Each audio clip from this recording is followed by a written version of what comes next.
Bueno, a continuación tengo el honor de dar la bienvenida y presentar a nuestro conferenciante, Michael Saini. Él va a dar la conferencia, la coordinación de parentalidad de... disculpad. Dinámicas de resistencia y rechazo de niños, niñas y adolescentes para relacionarse con un progenitor. Herramientas para incorporar la voz de los niños y niñas en los procesos judiciales y en las intervenciones. Es un honor porque para mí es uno de mis autores preferidos por su rigurosidad y su excelencia. Es profesor en la Universidad de Toronto y codirector del programa de doble grado de Derecho y Trabajo Social. Es también vicepresidente de la Association of Families and Conciliation Courts y, además de investigador, realiza informes sobre la voz de los niños, niñas y adolescentes, facilita grupos de divorcio para padres, madres y evaluaciones de la guarda. Su gran sensibilidad y generosidad transpira en todo su trabajo. Ha generado nuevo conocimiento y sensibilidad sobre la voz de la infancia y la adolescencia en los divorcios de alta conflictividad, en la evaluación de la coparentalidad, en las relaciones complejas parentofiliales o marentofiliales, el impacto del conflicto interparental, el uso de la tecnología para ayudar en las relaciones entre niños, niñas, adolescentes y sus progenitores, y cuenta con más de 200 publicaciones, entre libros, capítulos, informes para el gobierno, revisiones sistemáticas y artículos científicos. Y también destacar de sus reconocimientos y premios el que recibió por la AFCC, la Association of Families and Conciliation Courts, el premio de distinción en investigación llamado Stanley Cohen. Thank you for being here with us today.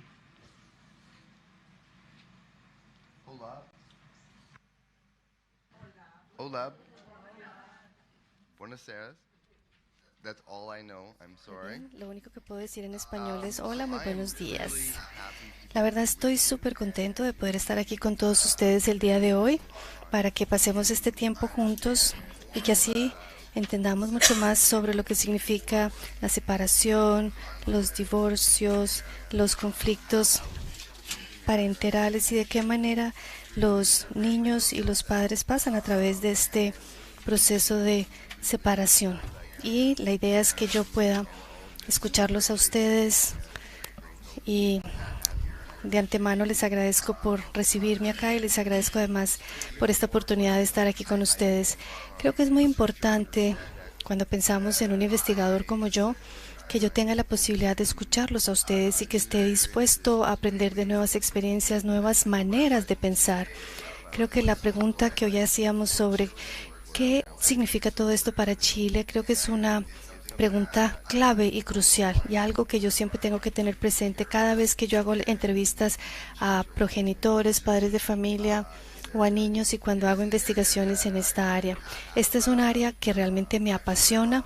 Empecé en los servicios de protección del niño, fui trabajador social, es algo que hice por varios años y empecé a trabajar con padres involucrados en situaciones de alto conflicto y les puedo decir que me encantó trabajar en esa área de alto conflicto, me encanta tener la posibilidad de entender por qué razón se quedan atrancados, estancados, por qué tratar de siempre pensar qué es lo mejor para sus hijos, pero no lo logran hacer por sí solos y por esa razón requieren de ayuda de personas como todos ustedes para lograr entender esto.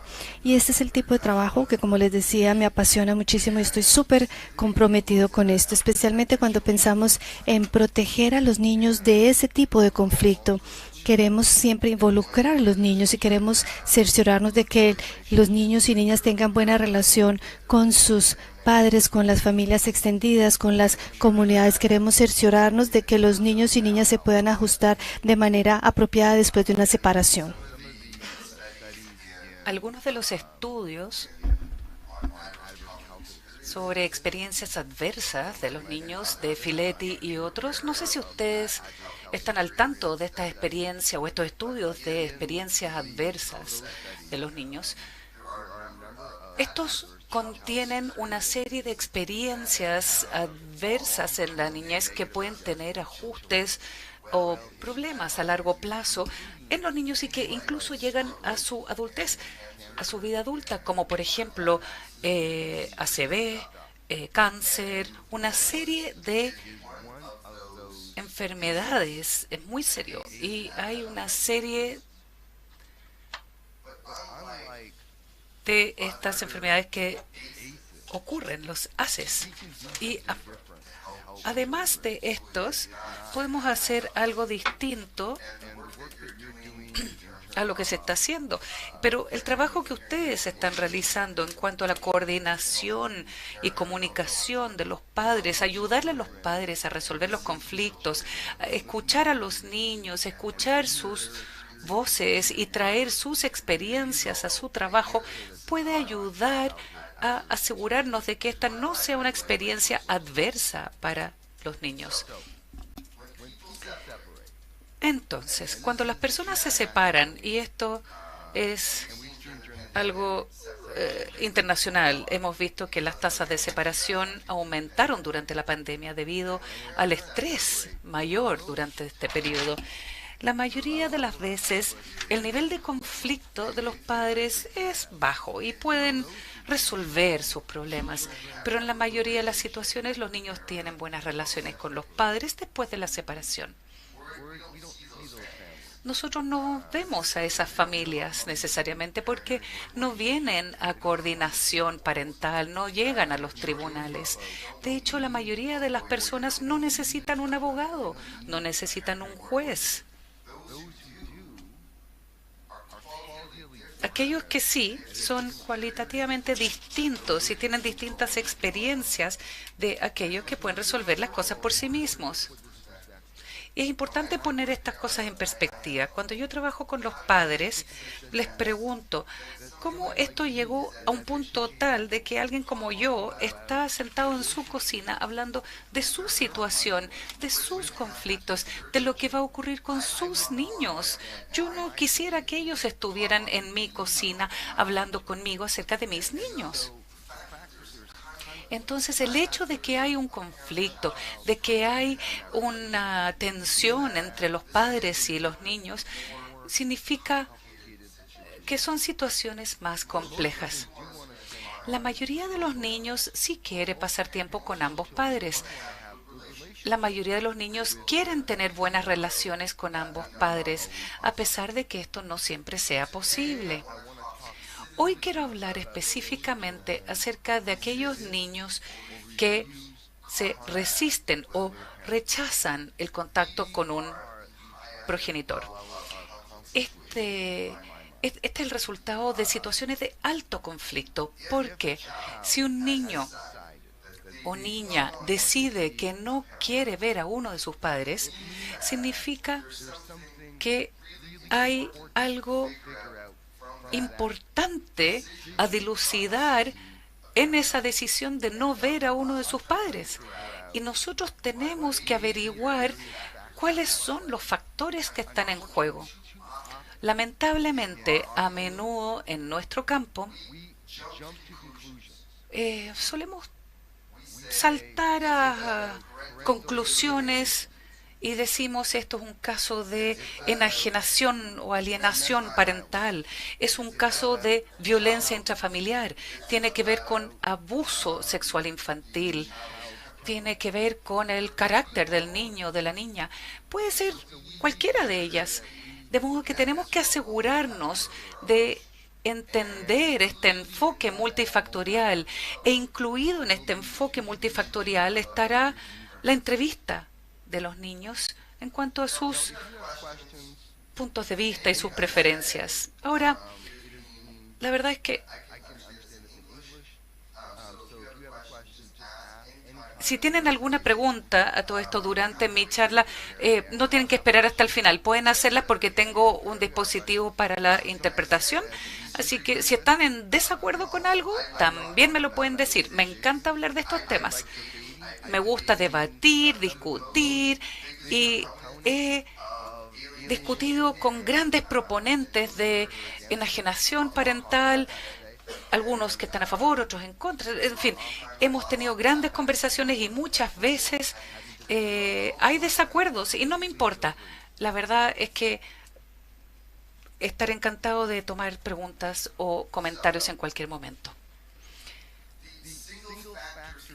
Entonces, esta teoría de factor dominante, de esos problemas de contacto entre los padres y el niño, no le llamo alienación o enajenación. Estoy en desacuerdo con el modelo de 4 o 5 factores de alienación propuesto por Brunet y otros, porque hay un sesgo en el anclaje de ese modelo. Prefiero verlo desde un enfoque más bien multifactorial. Y en este enfoque multifactorial observo los distintos factores que entran en juego. Sin embargo, otros miran esto desde la perspectiva de un factor dominante. Entonces, por un lado, tenemos típicamente los derechos de los padres y he leído documentos de los derechos de los padres y muchos forman parte de este movimiento y son apoyados por hombres. La mayoría de las personas que se unen a estos grupos no lo hacen por razones políticas, pero suelen ser absorbidos en programas políticos de otros grupos. Así que incentivo a los hombres en particular a que eviten esos grupos porque son contraproductivos y no ayudan a lo que se está tratando de alcanzar. Lamentablemente no hay muchos grupos de apoyo a los hombres a nivel internacional. Eso está tratando de cambiarse. Entonces, por un lado tenemos estas teorías de un factor dominante donde el niño se resiste o rechaza el contacto con un padre y en el fondo rechaza el contacto con el padre enajenado, padre o madre enajenado. Y si no fuera por el otro padre o madre, tendrían una buena relación. Y por otro lado, están aquellos que no coinciden con esto, que hablan de que la enajenación es fabricada por los abusadores, por los agresores, para quitarse el enfoque que se les pone y así revertir ese enfoque.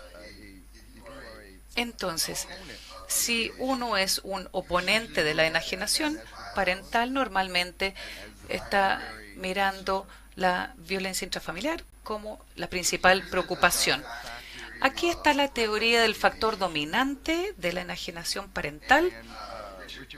Richard Gardner, que se considera uno de los padres de la enajenación parental, indica que en los casos más severos, donde la madre suele ser la instigadora, debiera haber un cambio de tutela.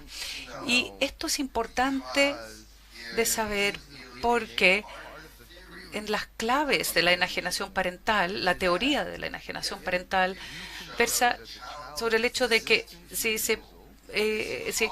que muchas veces este rechazo del niño o de la niña es causado por las conductas de enajenación de uno de sus progenitores. Entonces A causa B y C es el remedio. Y el remedio es revertir la tutela y una programación intensiva. Por otra parte, en el caso de la violencia, esta teoría de resistir, rechazar el contacto del padre cuando hay violencia intrafamiliar,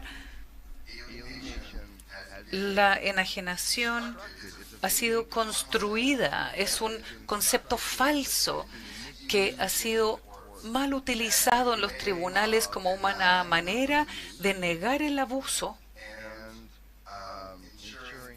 y para asegurar que la persona abusada no es visibilizada.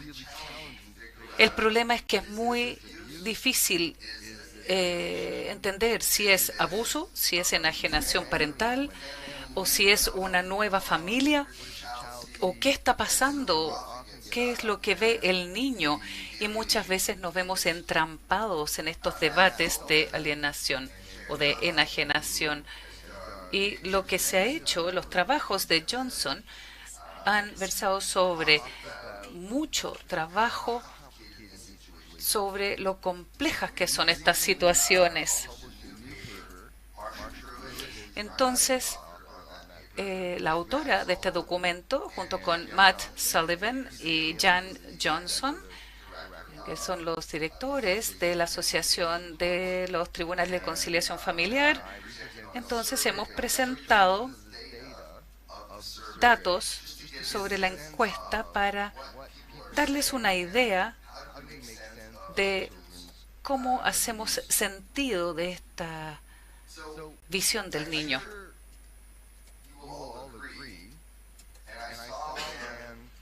Estoy seguro de que estarían de acuerdo, y me parece que se mencionó antes que estos padres son, que es difícil trabajar con estos padres, con estos progenitores. Y hay mucho trauma no resuelto para estas familias. A menudo hay desconfianza. Entonces, Marcia Pruitt es una investigadora en Smith College, en Estados Unidos, y hemos desarrollado una herramienta de coparentalidad para medir la coparentalidad, y hemos visto que la confianza y el respeto son los dos factores más importantes a considerar cuando pensamos en relaciones coparentales. Si se quiere realizar una intervención para mejorar la coparentalidad, hay que considerar la inclusión de la confianza. Esto es algo de lo que se habla mucho, pero no lo hemos estudiado tanto. ¿Saben quién sí lo ha estudiado? Bueno, aquellas personas que trabajan en tecnología. Todo el trabajo nuevo que se está realizando, por ejemplo, con automóviles que no utilizan conductores, que son autómatas, ellos han estudiado cómo las personas pueden confiar en que un auto se maneje a sí mismo. Entonces han desarrollado mucho más que nosotros toda la investigación en torno a la confianza. Nosotros tenemos mucho que aprender acerca de cómo mejorar la confianza. Una vez que se quiebra la confianza, ¿cómo se reparan esas relaciones? Aquí vemos una encuesta que se realizó en el 2020, justo antes de la pandemia. Por supuesto que mi mundo ahora tiene que ver con prepandemia, pandemia, pospandemia. Así es como Mike ve el mundo ahora. De modo que esta fue una colaboración conjunta con el Consejo Nacional de Jueces de Tribunales de Familia y Juveniles y la Asociación de Tribunales para la Conciliación de Familias. Se realizó investigación y se hicieron encuestas para hacer que esto fuera lo más internacional posible. De modo que se tuvieron muchas voces, quizá demasiadas voces americanas, pero también participaron personas a nivel internacional, y es de esperar que la próxima vez que se haga también se pueda traducir a distintos idiomas y que así exista otra manera de traducir la muestra y que se haga más internacional aún, más representativa. Entonces hicimos muchas preguntas acerca de cuáles son sus creencias acerca de la alienación parental. Y la idea en la próxima transparencia es mostrarles cómo lo hicimos. Lo que hicimos fue hacer un desglose, y aquí está dividido entre los que proponen, aquellos que están a favor de la alienación, el factor dominante de la alienación, y tenemos otro grupo que son aquellos que no apoyan la alienación. Así que el factor dominante de la violencia de la pareja íntima, y aquellos que son neutrales, aquellas personas que se dan cuenta de que hay momentos en los cuales El niño o la niña puede ser alienado del progenitor, pero existen otros factores que pueden también contribuir al hecho de que haya una resistencia por parte del niño o la niña. Así que si tú estás de acuerdo con la alienación como un factor dominante, es muy probable que tú pienses que la alienación parental es una manera de abuso contra el niño o la niña. Y es muy probable también que estés de acuerdo con el hecho de que la denigración de un progenitor es también una manera de abuso contra los niños. Uno de los problemas con la alienación parental es que es un tema un poco que puede confundir a las personas. Existe la alienación parental, existen comportamientos de alienación parental, existe un síndrome de alienación parental, existe un diagnóstico también. Además, tienes una gran cantidad de términos que muchas veces te pueden confundir, y a eso le estamos adicionado conceptos como es el caso de problemas del contacto parentofilial y temas. Tenemos una pregunta acá.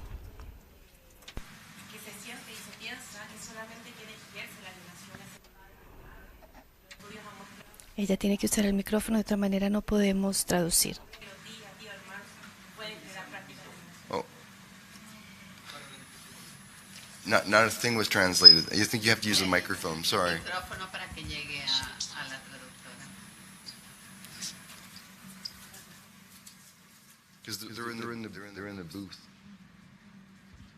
Que no solamente se ha mostrado que la alienación parental se realiza de un progenitor a otro entre progenitores, sino que también se habla de familias alienantes donde puede alienar el abuelo, la abuela. Por lo tanto, el concepto también se ha ampliado al grupo completo familiar, y todavía pensamos que la alienación solo la hacen los padres, y eso se ha mostrado que no siempre es así.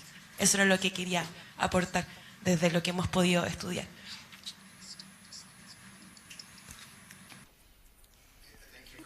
Muchísimas gracias por su comentario y estoy completamente de acuerdo con usted.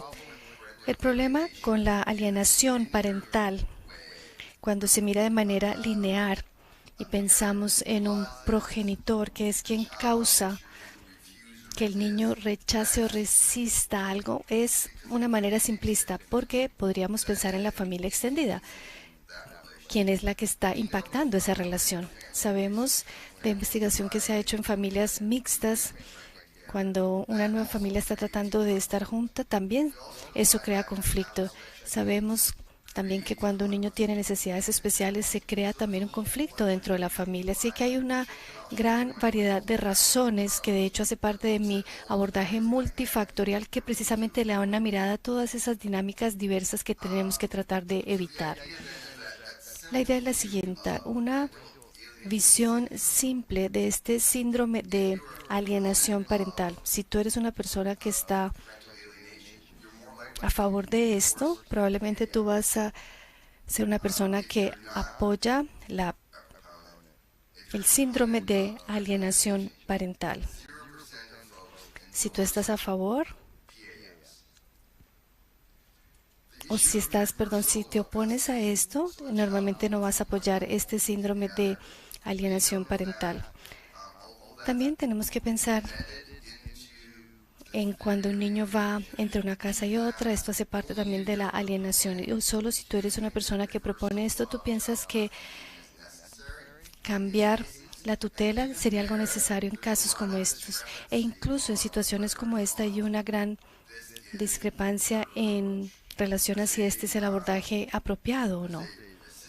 Existe una revisión sistemática que se llevó a cabo por Templer, y en esa revisión lo que hicieron fue revisar la evidencia que existía con relación a revertir la tutela, y decía que esta reversión de la custodia o de la tutela funciona, pero si vas a una sección específica, ellos dicen que no saben exactamente qué es lo que funciona o no.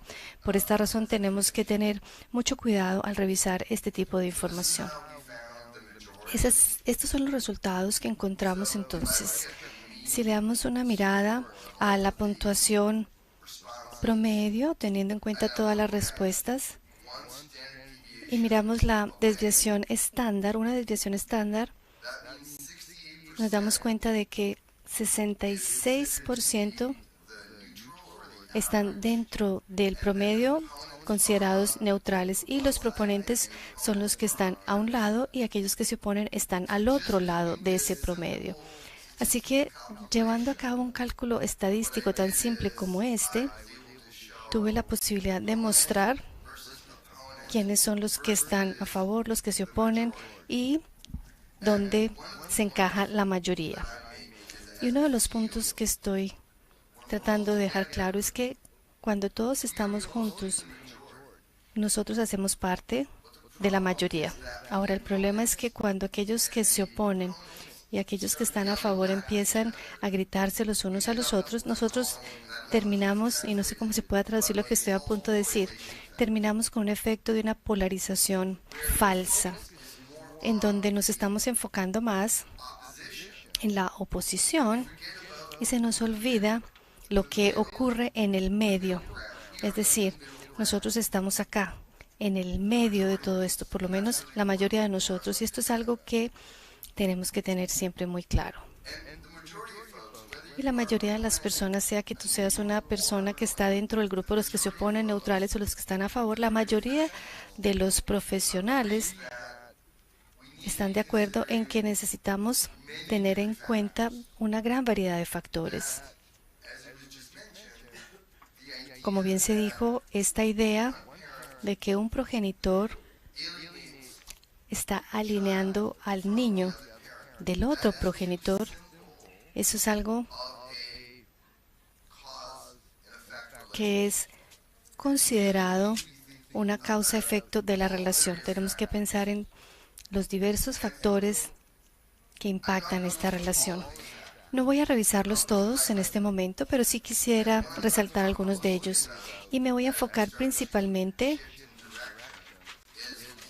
en aquellos que son independientes de la voz de los niños, la visión del niño, la voz del niño, tienen un impacto en si va o no a existir una resistencia y un rechazo por parte del niño.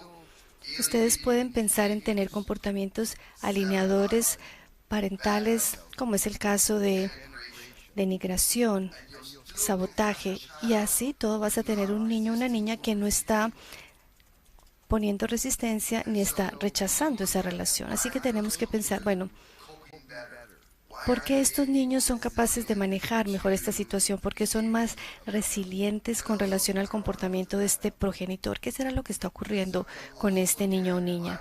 Así que tenemos que pensar en la violencia, abuso, también conflictos con otros hermanos y hermanas. Aquel conflicto que puede existir con sus hermanas, con sus hermanos, que es algo que también puede tener un impacto en esa resistencia o en ese rechazo. La edad y la fase en la cual está el niño o la niña. Yo tengo 3 hijos. Mi hijo más pequeño es bien parecido a mí. Ella es una persona que me desafía bastante. En otras palabras, cuando ella tiene que ir a algún lugar, si ella tiene que ir al colegio y tiene que llegar allá a las 7:30, a las 7 en punto, yo le empiezo a decir, oye, dentro de 30 minutos salimos para el colegio. Tienes que empezar a prepararte para ir al colegio porque, como te digo, en 30 minutos tenemos que salir para el colegio. Y ahora, en 25 minutos, tienes que cerciorarte de que vayas al colegio y llegues a las 7:30. Así que ahora te quedan 24 minutos para que puedas llegar allí. Así que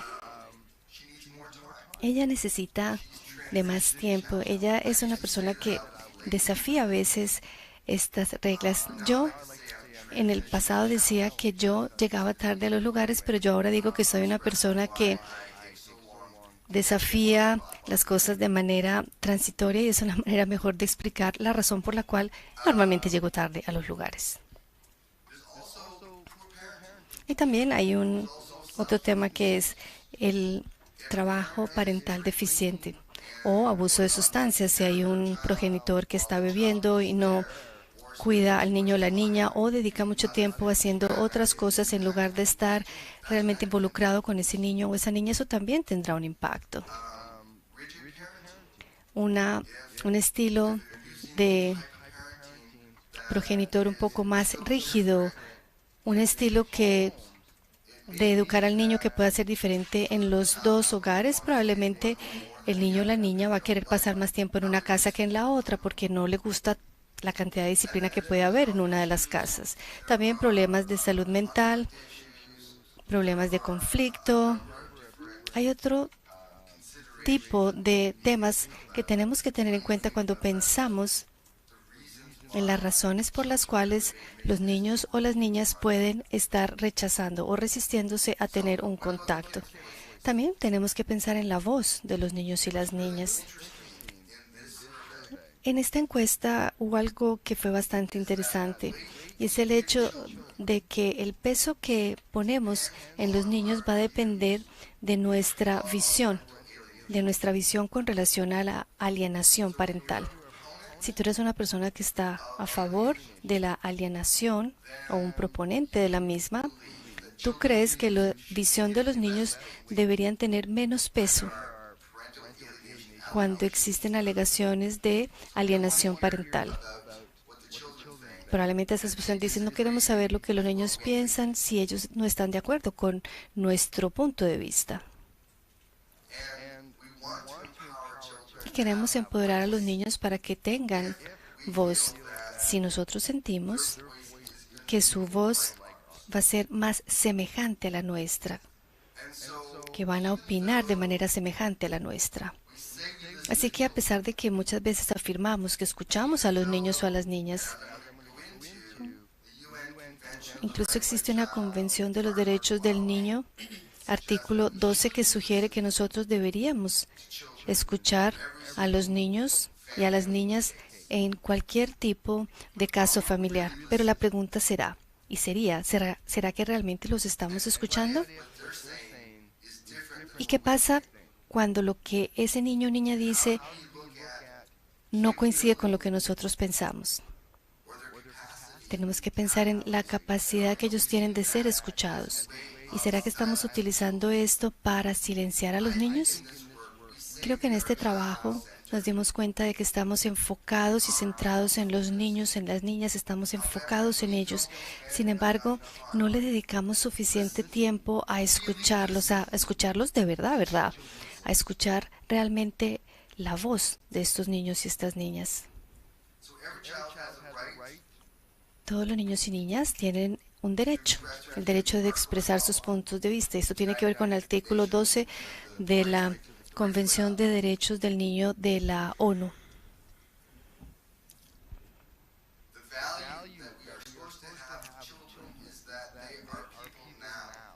Los niños son personas ahora y no personas que están en su proceso de convertirse en personas.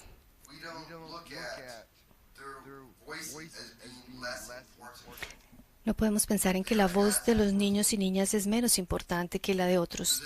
La voz de ellos es tan importante como la de otros. La diferencia entre la voz y la elección, no queremos que los niños o niñas hagan una elección, como tampoco pueden decidir si van a ir o no al colegio.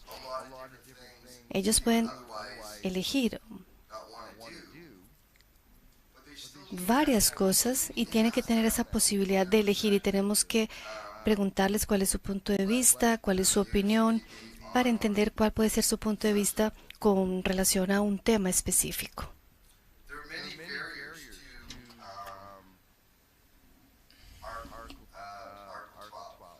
Hay muchas barreras del artículo 12. Primero, los pretextos, porque decimos que incluimos a los niños y si hacemos una evaluación, hay una sección del informe dedicada a la visión de los niños. Pero si no los escuchamos, si no entendemos cómo están experimentando la separación, cómo están experimentando la transición en su familia, y solo les hacemos preguntas sobre la base de nuestra noción preconcebida de lo que los niños nos van a decir, entonces no los estamos incluyendo de una manera genuina. También hay un desequilibrio en el poder cuando les hablamos a los niños, porque los niños respetan la autoridad, los adultos, a las personas que están en una posición de poder. Entonces el coordinador de la parentalidad es una persona con poder, a pesar de que el coordinador no puede tomar decisiones. Desde la perspectiva del niño, esa distinción no es clara. Y de hecho, hice un estudio de investigación de niños que estaban pasando por un proceso de divorcio y vieron que ellos realmente no saben quién es quién.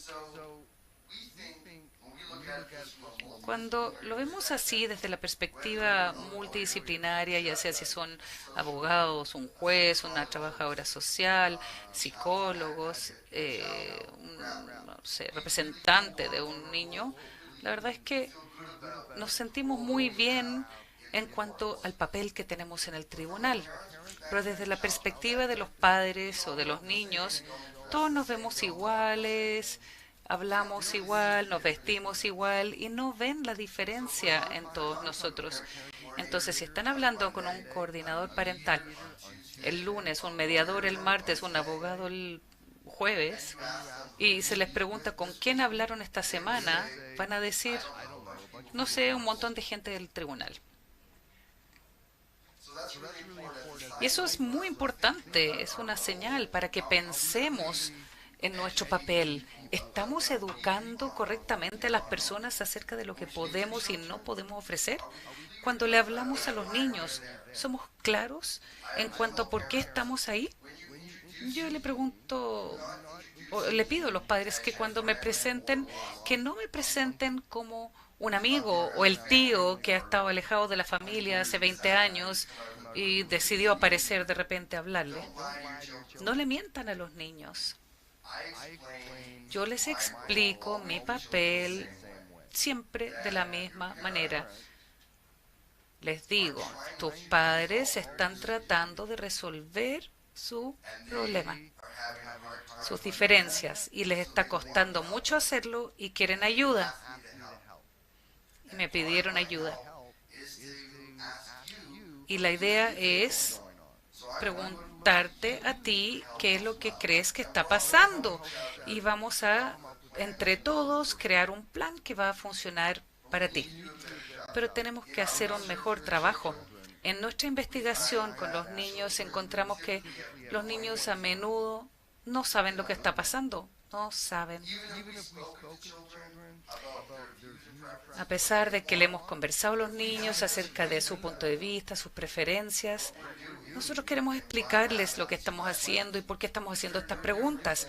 Pero no somos distintos de un profesor que quizá llegó ese día a hablarles o alguien que les hace preguntas acerca de los papás, pero ellos no saben de qué se trata. Entonces, el interés superior del niño es un concepto muy importante, tiene reconocimiento universal y se encuentra dentro de los derechos del niño en documentos internacionales. También es jurisdiccional, local, especializado, comunitario. Entonces, es un concepto que presenta sus desafíos. Finalmente, lo que importa es si estamos haciendo las cosas teniendo presente el interés superior del niño, que significa que no les haremos daño, que estamos tratando de ayudarle al niño o a la niña a adaptarse a esta separación de sus padres. Significa que si podemos, tratamos de asegurar que los niños puedan llegar a tener relaciones con las personas en su vida, a quienes quieren y con quienes quieren tener relaciones, y que estén protegidos de conflictos, que sean protegidos de los conflictos y que tengan la misma oportunidad que otros niños de adaptarse y no verse impedidos por este conflicto.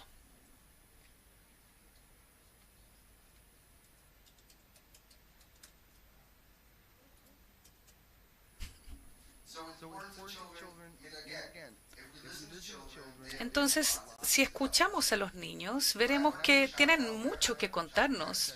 Cuando trabajaba en el Servicio de Protección Infantil, 20 años atrás, si los niños tenían menos de 4 años, no le hablábamos a los niños.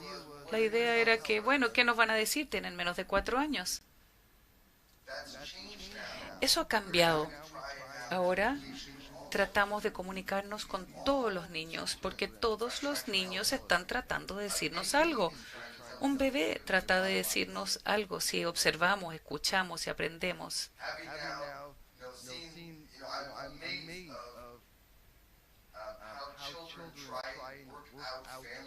Es increíble cómo las familias tratan de resolver estas relaciones con niños muy pequeños. Cuando mis niños iban a ver a sus abuelos, por un lado de la familia, le compraban regalos a mis niños y mis niños recibían el mismo regalo en la casa del otro abuelo o abuela. Y mis niños decían, ah, fantástico, justo lo que quería. Porque incluso desde que son muy pequeños, los niños entienden la importancia de los conflictos de lealtad, la importancia de quiénes están en su vida, quién es importante en su vida y cómo pueden relacionarse con estas personas que están en sus vidas. Entonces tienen conocimientos de lo que está ocurriendo en su vida día a día. Y hay mucha información que nos pueden entregar sobre las relaciones. Quieren ser escuchados. De toda la investigación que hemos hecho hasta ahora, los niños quieren ser escuchados. Quieren tener el derecho de que se escuche su voz y quieren ser escuchados. A veces no saben lo que está pasando. Entonces, voz versus elección. Queremos asegurarnos de que los niños tengan la oportunidad de expresarse, de tener su voz, de expresar cómo están experimentando o vivenciando la separación de sus padres. No significa que ellos serán los que elijan. La forma en que le explico esto a los niños es que uso la pizza. La pizza es un alimento conocido a nivel internacional y que es transfronterizo. Entonces, cada tajada de pizza crea toda la pizza. Su voz es una tajada de esa pizza. Así lo es la voz del padre o del profesor. Y todos juntos crean una hermosa pizza con distintos ingredientes y muchas formas distintas de generarlo. Y pensamos en toda la pizza, no en una tajada de la pizza. Todas las tajadas son importantes, pero la decisión final, toda la pizza, no depende de ellos. Y esto vuelve a la Convención de las Naciones Unidas sobre los Derechos del Niño, porque tiene que ver con las capacidades. Los niños tienen la misma capacidad de tomar decisiones que un adulto. Se dice que a los 14,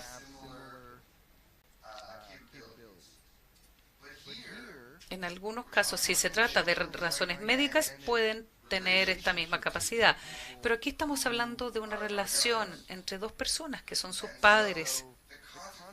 Entonces, la consecuencia de esto es distinto. El estrés de esto es distinto. Los niños tienen la independencia de tener una voz o una elección. Depende de cada caso. La mayoría de los niños no quieren realmente tomar decisiones porque temen las consecuencias. Y una pregunta que me gusta hacerle a los niños es, ¿cómo te sentirías si tuvieras que elegir entre tus padres?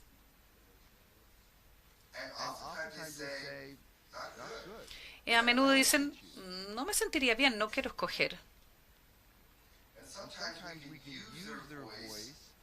Y a veces podemos usar su voz para visualizar eso mismo. Hace poco entrevisté a un niño. La mamá quería ir de Canadá a Inglaterra. Y el padre estaba viviendo en Toronto y él quería quedarse en Canadá.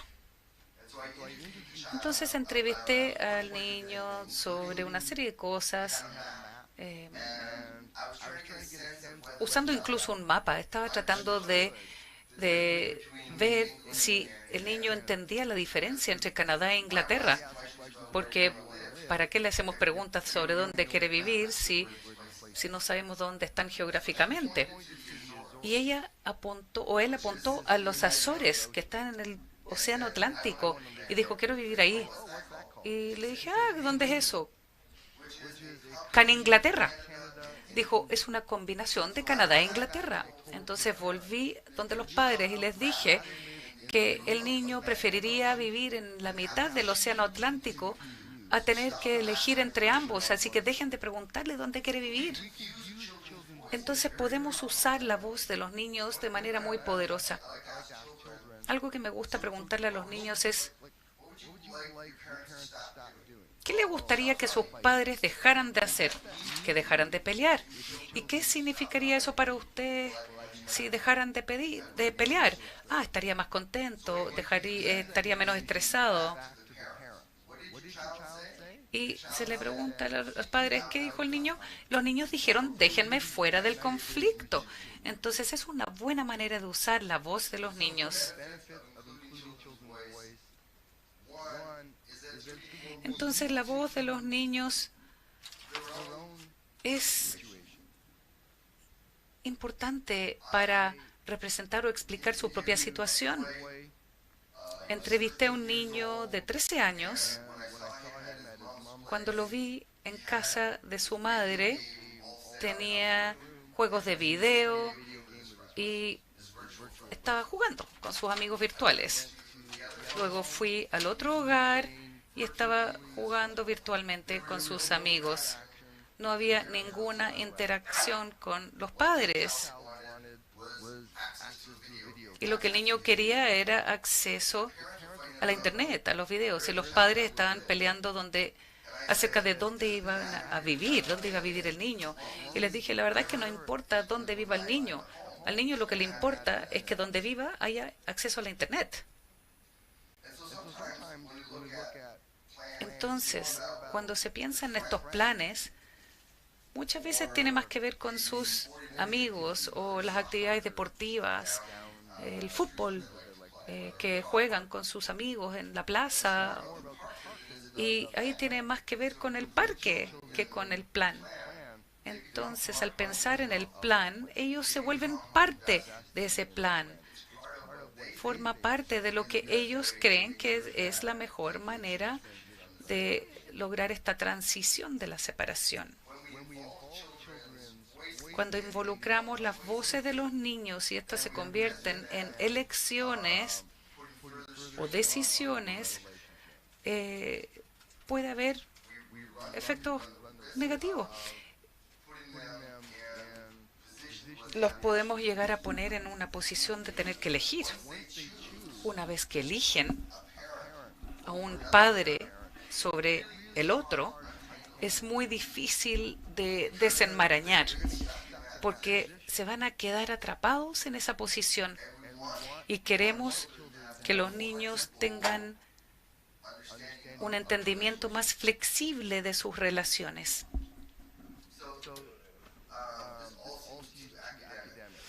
Todo esto parece bastante académico.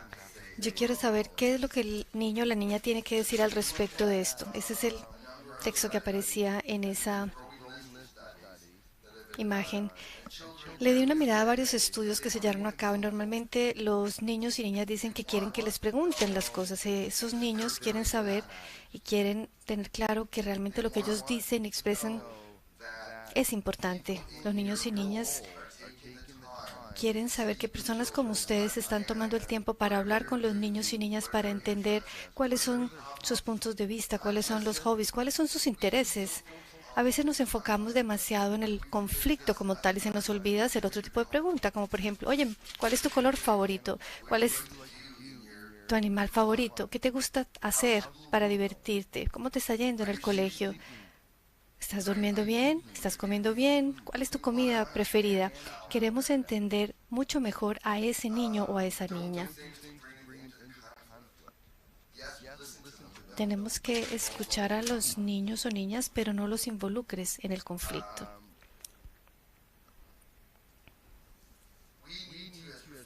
Nosotros como profesionales tenemos que hablar menos y escuchar más. Tenemos que relacionarnos con los niños o niñas a su nivel. Muchas veces eso significa que te tienes que sentar en el suelo para poder conversar con ellos. A veces esto significa no hacer preguntas y es un lugar simplemente pasar tiempo con ese niño o esa niña. Yo estuve involucrado con un niño de 12 años que estaba en el juzgado porque era víctima de abuso sexual. Y me pidieron que trabajara con este niño para prepararlo para ir al juzgado o al tribunal.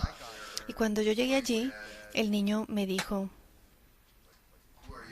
¿quién eres tú? ¿Qué estás haciendo? ¿Y por qué tengo que hablar contigo? El niño no quería hablar conmigo. Así que lo que le dije fue, bueno, y si no quieres hablar conmigo, ¿qué quisieras hacer? Yo quiero jugar baloncesto y yo soy un pésimo jugador de baloncesto, pero le dije, muy bien, vamos a jugar baloncesto.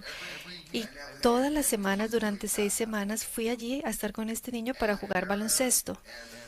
Y los progenitores y los profesores me preguntaban, ¿pero está hablando contigo? ¿Te dijo algo? Le dije, no, simplemente estoy allí con él para jugar baloncesto. ¿Pero qué? Estás perdiendo tiempo, estamos a punto de ir al juzgado y necesitamos información. ¿Qué estás haciendo? Si no lo dejas hablar y si no lo dejas que se prepare para hablar, no vas a obtener la información. Y un día cualquiera estábamos jugando baloncesto y empezó a conversar y empezó a hablar. Nosotros tenemos que ir al ritmo del niño o la niña y no querer ir a nuestro ritmo. No podemos ir al ritmo que quiere ir el juzgado porque normalmente el ritmo del juzgado o del tribunal no es el mismo ritmo al que quiere ir el niño o la niña. Hay diferentes maneras de incluir o involucrar a los niños, ya sea que estamos utilizando la voz de los niños a nivel consultivo, a nivel contributivo o para tener un valor independiente durante los trámites. Ahora, ¿cómo involucramos esa visión de los niños? Va a depender un poco de nuestro abordaje. Yo llevé a cabo un proyecto para mi gobierno canadiense con relación a la voz de los niños. Y les voy a mostrar las diferentes maneras en las cuales podemos escuchar a los niños dentro de un sistema judicial. No voy a entrar en todos los detalles en este momento, pero como pueden ver acá, si el tribunal está involucrado y hay un alto nivel de conflicto, existe un mandato judicial, entonces se requiere el coordinador parental. Mis colegas en Quebec publicaron un artículo extraordinario donde miraban esta coordinación parental inclusiva. Hubo otro grupo en Alberta que también está haciendo un trabajo con relación a esta coordinación parental en la que se involucra a los niños y a las niñas y los aliento a que le den una mirada a ese modelo. También existen otros modelos en los cuales podemos involucrar la voz de los niños.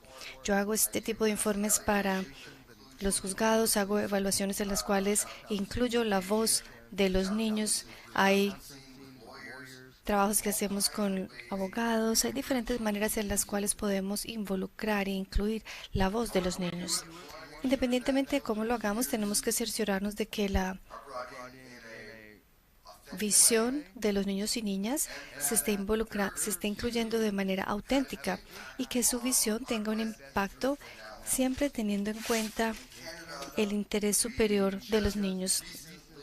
En Canadá, hace poco, enmendamos la ley de divorcio. Es la primera vez que se hace en muchos años y ahora estamos incluyendo estas visiones y preferencias de los niños como parte de este interés superior del niño o niña. Un proceso de decisiones, tenemos que pensarlo siempre teniendo en cuenta la decisión que se está tomando pensando en el niño y cuál es el impacto que esto tendrá en el niño o la niña. Tenemos que pensar en cómo esta decisión puede afectar a los niños de manera diferente a la que puede impactar a los progenitores o que puede impactar de manera diferente a cada uno de los niños, a los hermanos, a las hermanas y que tienen los niños para decir. Es una manera de incluir la voz de los niños dentro de este proceso de decisión.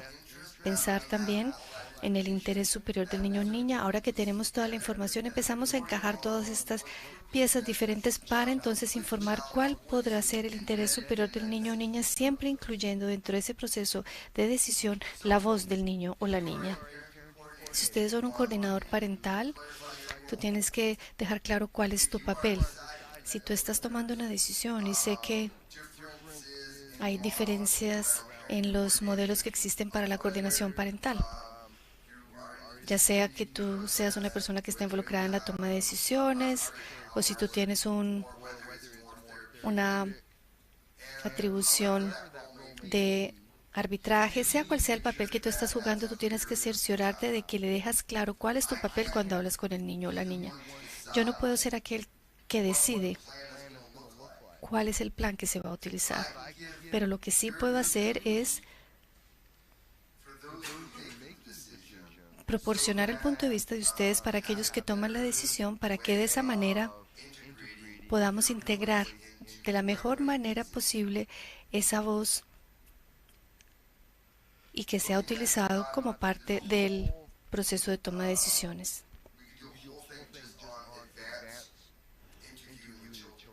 Podemos hacer muchas cosas para prepararnos para esa entrevista que vamos a hacer con los niños, para cerciorarnos de que no estemos usando preguntas o preguntando cosas que, de acuerdo a la edad del niño, él no esté en capacidad de responder. Por ejemplo, preguntarle a un niño de 6 años, oye, ¿qué hiciste la semana pasada? No significa para este niño nada porque no tienen esa concepción espacial. Así que hacer las preguntas idóneas a ese niño para que realmente podamos pensar en la flexibilidad que tenemos que tener. Tenemos que pensar en la memoria del niño.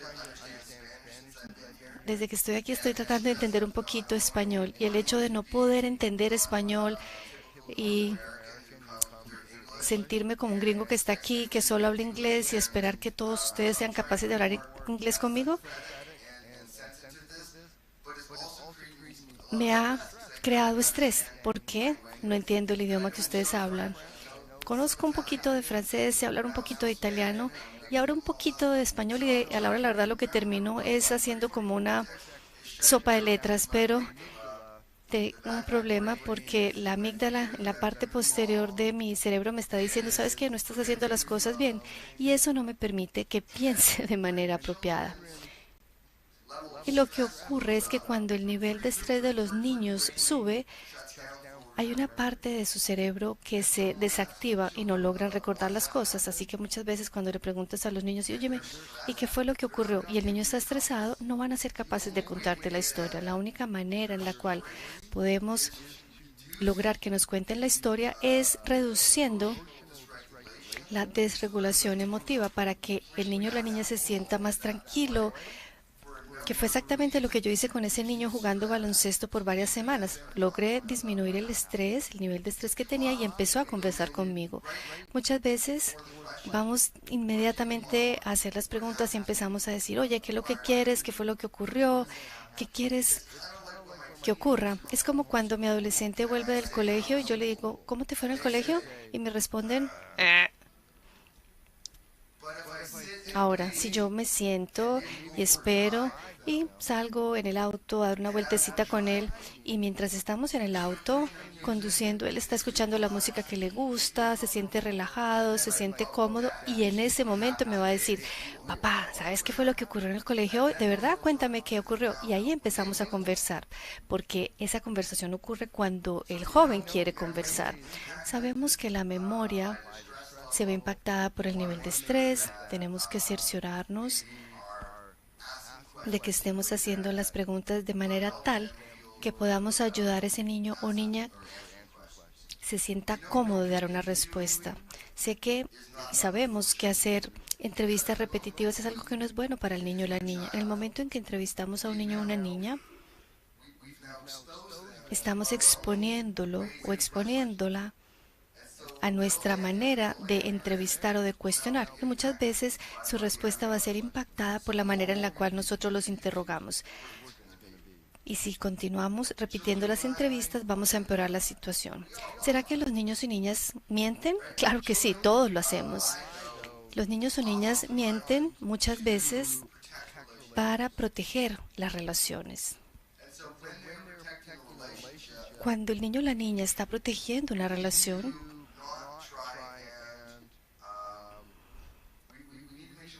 tenemos que cerciorarnos de que no los estamos castigando y diciéndoles, oye, tienes que admitir que estás mintiendo. Déjalos que mientan, pero ve trabajando con ellos. Escucha esa historia que te están contando, esa narrativa que están utilizando. Cuando estamos sentados con un niño, es importante que entienda los roles, el rapport es importante. Haz preguntas sobre cosas que tú no sabes y utiliza un lenguaje que sea apropiado para ese niño o niña. Algunas de las trampitas en las que caemos es que nosotros tenemos nuestras propias ideas sobre el caso. Pensamos que esto debe ser una alienación y por esa razón utilizamos preguntas que son específicas a un caso de alienación y se nos olvidan las otras tantas razones por las cuales el niño o la niña no quieren tener una relación parento-filial. Queremos evitar causar daño, como ya les decía, tenemos que cerciorarnos de que cuando entrevistamos al niño o la niña no estamos creándoles un estrés adicional y que lo hagamos de manera sencilla, que vayamos despacio, que se sientan cómodos con las preguntas que estamos haciendo. Y les preguntamos, ¿cómo crees que tu mamá se va a sentir con relación a este tema? O con relación a esta pregunta y la respuesta que tú me vas a dar. Muchas veces me doy cuenta de que los niños muchas veces no reciben información suficiente de los niños para entender lo que está ocurriendo. Muchas veces el niño va a tu oficina y tú empiezas a entrevistarlo. Y luego ellos salen de tu oficina y van a estar en la presencia de sus progenitores. Supongamos que sea su mamá. Y ahí su mamá va en el auto y los va a llevar de regreso a la casa. ¿Qué será lo que la mamá le va a preguntar cuando estén en el auto, de regreso a la casa? ¿Será que estamos preparando a los niños para ese momento en el que estarán en el auto con su mamá? Lo deberíamos hacer. ¿Qué planeas decirle a tu mamá apenas salgas de esa oficina? ¿Qué crees que tu mamá te va a preguntar cuando salgas de la oficina? Debemos preparar al niño o a la niña para esa transición, para que de esa manera no les estemos causando daño. Si les hacemos preguntas a los niños simplemente buscando nuestro propósito, a veces podemos causarles mayor daño si solo nos enfocamos en nuestro propósito. Hay una gran evidencia que tiene que ver con la voz del cliente y muchas veces esa es la evidencia que tú tienes. Si no tienes ningún otro tipo de evidencia para justificar algún tipo de información, supongamos que el niño te dice que hay violencia, pero no tienes ningún otro tipo de prueba, tienes que pensar en buscar evidencia adicional. Lo digo porque cuando colocamos mucha presión en el niño, que es la única fuente de evidencia, es algo que le va a generar mucha presión, mucho estrés. Así que tenemos que pensar en otro tipo de fuente de información. Hablamos acerca del derecho del niño de pasar tiempo con ambos padres, pero ¿ocurre lo mismo en el caso de los padres en cuanto a tener contacto con el niño y la niña? ¿Y tiene derecho quizá el niño de no tener una relación con uno de los padres? Entonces hay que tener mucho cuidado con el lenguaje que utilizamos. Hay que tener cuidado con aquellos planes ocultos. Es decir, que no estemos usando procedimientos para apoyar ideas de la causa que ya se hayan presentado antes de entrevistar al niño y que el niño tenga la capacidad de contar su historia sin sentirse de que tienen que escoger un lado. A veces, cuando realizo estos informes de los niños, simplemente se le dice al juez que el niño, la niña, debido a su participación en el conflicto, carece de esa independencia de su voz. Y esa independencia de la voz del niño es crítico para la evaluación, porque le da la competencia de tener una voz y permite explicar por qué no debemos participar en ese conflicto y lo protegemos al niño y la niña del conflicto. Cuando escuchamos a los niños en cuanto a la independencia, les preguntamos cómo se sienten, cómo te sientes de estar en medio del conflicto. Dime, cuando tus padres discuten, ¿cómo te sientes? Cuando sientes que tienes que tomar una decisión de no tener una relación con uno de tus padres, ¿cómo te hace sentir? Entonces, cuando entrevisto a un niño que no quiere ver a uno de sus padres por esta dinámica de resistir, rechazar, yo no digo por qué no quieres ver a tu padre o a tu madre. Digo, ¿cómo te sientes en cuanto a no ver a uno de tus padres? Es una forma distinta de pensar en la independencia del niño. ¿Tengo que ir? ¿Qué tiene que ver con la resistencia o el rechazo? Y no estamos ahí para forzar al niño, estamos ahí para entender al niño. Cuando se dice tengo que ir, ¿a quién crees que te está forzando? ¿Cómo te sientes cuando te obligan? Como dice Mindy Menlick, hay que escuchar la música, no la letra. Y me parece que es fantástico porque y sobre todo cuando estaba en un taxi y el taxista no hablaba inglés, pero estaba escuchando una canción que estaba en inglés. Por supuesto, estaba escuchando la canción, no la letra. Y podemos hacer lo mismo cuando hablamos con los niños, entender el contexto. Si dicen no quiero ver a mi papá, bueno, ¿qué significa?